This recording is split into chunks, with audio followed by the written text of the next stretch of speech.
Hello Art78 and welcome to your sketching video. For this surreal collage, there's a couple different ways you can approach this.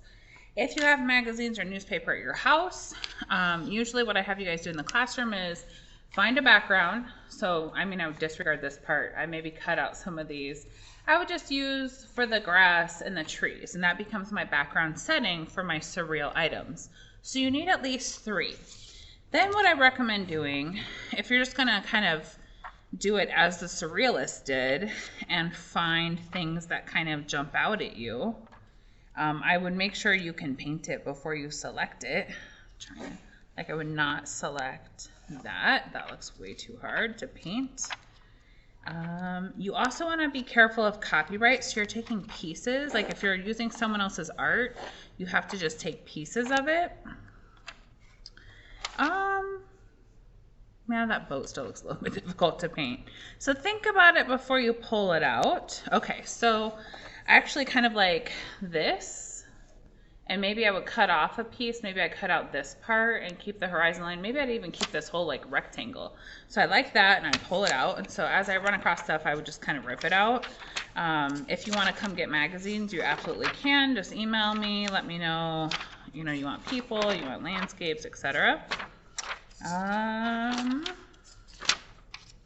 Probably not that tiger. That looked difficult as well. Oh, maybe I do like this walk sign. So I would cut out this. And so you need at least 3 things. So you're looking for something you can use for a background or another random image. If you just find items, you can glue or tape them to white copy paper. You should have some extra in your first folder of stuff from quarter 3. Okay. I wanted a little bit more control. So I actually printed stuff out. I printed one for a color reference, a small one. Or you can put that in a Google Doc. You can save it to your gallery on your phone. I think I'm going to adjust the colors a little bit. Like I want more blue in the clouds. But then I have my 3 items, and it's big. It's the sheet or the size of a sheet of normal paper. I did size these in Word so that I could fit, like here. And then I was thinking off-centered a little bit. And then this, I don't really love this because these are so similar, but I was thinking with the red and the blue that if I did yellow tinge to this and maybe this, that would do some primary color scheme type stuff. All right, so I'm gonna do that. Okay, so play around with how you want to organize it, although these are at the same level. So maybe I'm actually going to bring my fork up a little. That way it kind of flows. Or maybe I want to bring this down, way down, and have this be up. Actually, I like that a little bit better. And then I would probably, you're going to have some extra, so I'm going to use that extra down here. Okay, so glue or tape that in place. So I'm just going to use regular old Scotch tape, whatever you have at home. Totally works.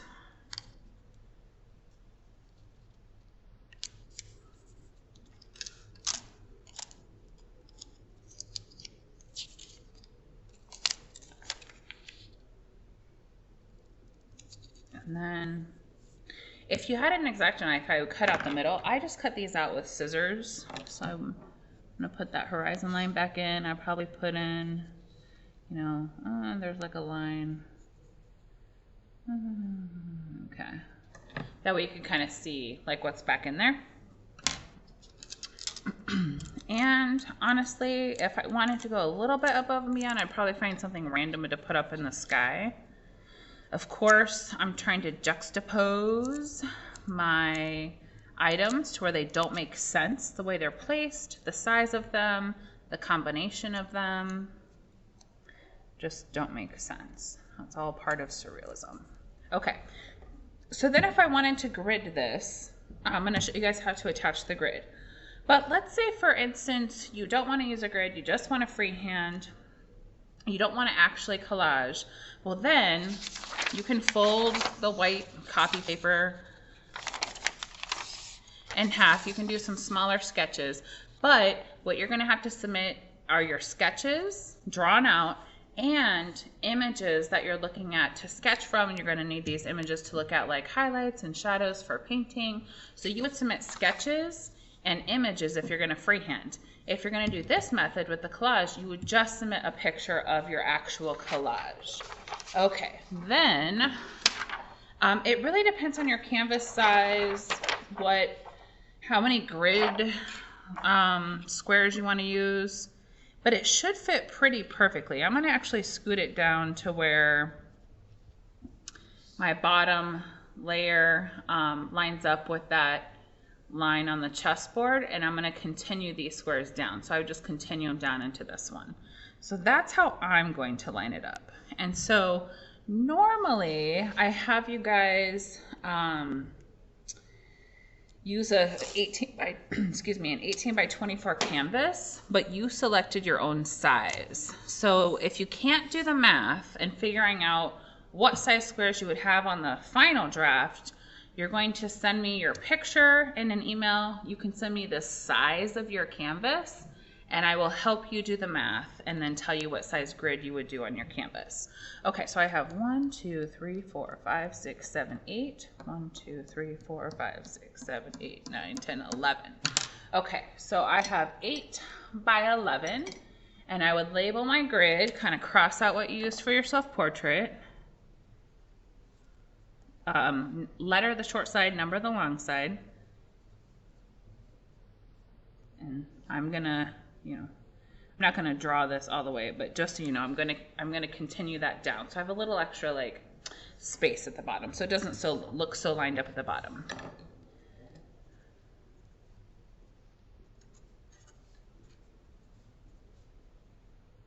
Okay, but let's say my canvas is 18 by 24.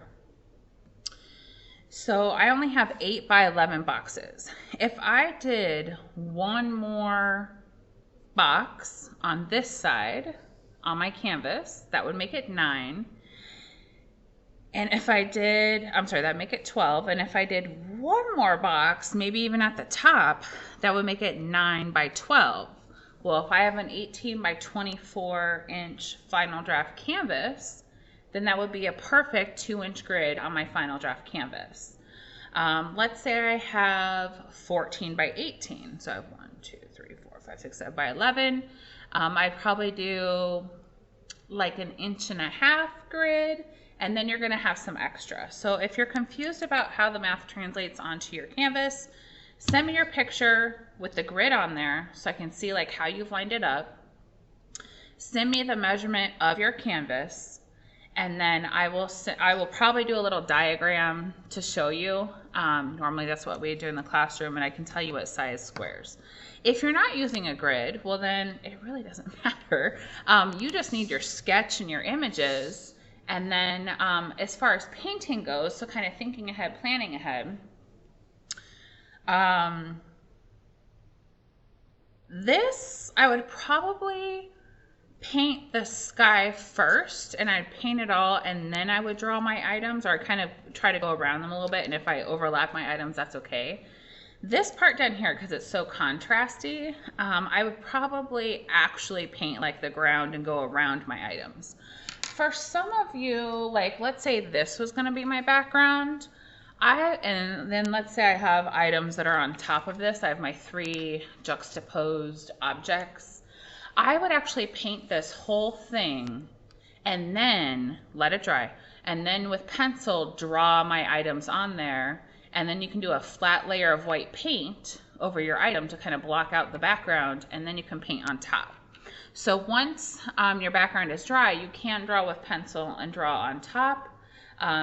It works probably better if you're going to freehand, but that is an option if you're going to grid as well.